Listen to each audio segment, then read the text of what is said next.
का प्रकाशन करेंगे तो दलित, ओबीसी, एससी, एसटी का आदमी कमा के खाने के लिए बाहर गया देश के, कहीं गुजरात है, कहीं महाराष्ट्र है, कहीं बाहर साउथ के राज्यों में गया, वो आदमी इतने डॉक्यूमेंट नहीं जुटा पाएगा।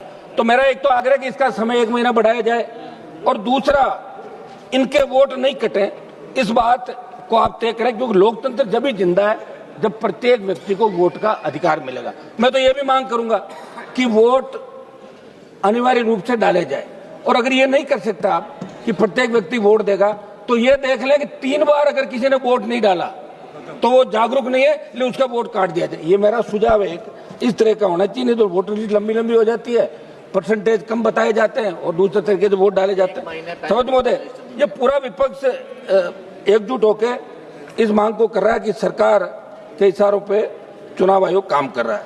ये झगड़ा यहाँ पे चल रहा है देश के अंदर। समझ महोदय, 1950 में चुनाव आयोग बन गया था, लेकिन चुनाव आयोग की असली ताकत टीएन सेशन जब 1990 के अंदर आए थे, और 90 से 96 के अंदर जब हम उस समय 12th करके फर्स्ट ईयर के अंदर 90-91 के दौर के अंदर आए, तब पता लगा कि चुनाव आयोग क्या होता है। उससे पहले चुनाव आयोग के बारे में लोग नहीं जानते थे, लेकिन टीएन सेशन ने चुनाव आयोग की मजबूती दिखाई। हमारा समझ महोदय कुछ सुझाव हम लोगों के, और विशेषकर मैं राजस्थान से आता हूँ समझ महोदय, अभी हरियाणा के चुनाव का भी यहाँ लंबी बहस दोनों तरफ से। अब आप साहब बोलने ही नहीं दोगे तो फिर बोलेंगे क्या? बैठ जाओ, बोलने दीजिए सभापति जी, तो 1-2 मिनट तो टाइम तो दो साहब, बोलने दीजिए हनुमान जी को। अरोड़ जी हैं, अभी उमेश पटेल जी हैं, कई लोग हैं, इसलिए टाइम भी तो खूब पड़ा सर। पूरा समय दे दो। समझ महोदय, मेरा आग्रह समझ महोदय कि इसी नॉमिनेशन तक वोटर लिस्ट बदलता रहता है। कौन सा प्रत्याशी किस बूथ पर अपनी ग्राउंड स्ट्रेटेजी बनाए, ये चुनाव नहीं पूरी तरह कंफ्यूजन कर दिया आप लोगों ने।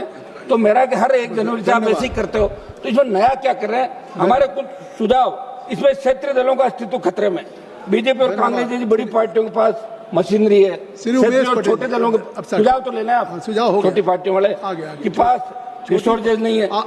सर का पहला शिकार हम लोग होंगे छोटी पार्टियां। इसलिए मेरे ये सुझाव है साहब कि राजस्थान में हमारे पंचायत राज के चुनाव टालने के लिए एसआई लागू की गई। शासन चुनाव राजस्थान में नहीं हो रहा है। हमारा आग्रह, 1 मिनट आग्रह तो सुन लें साहब, सुन लिया, आखिरी आग्रह सुन लें, बोलते 30 सेकंड। मेरा आग्रह है कि 1 महीने समय बढ़ा के सब राजस्थान के अंदर, आपकी बात आ गई, आप उत्तर प्रदेश, आपकी बात आ गई। धन्यवाद। उमेश पटेल जी बोलिए। महोदय जी धन्यवाद, हो गई, आ गई बात, बोलिए।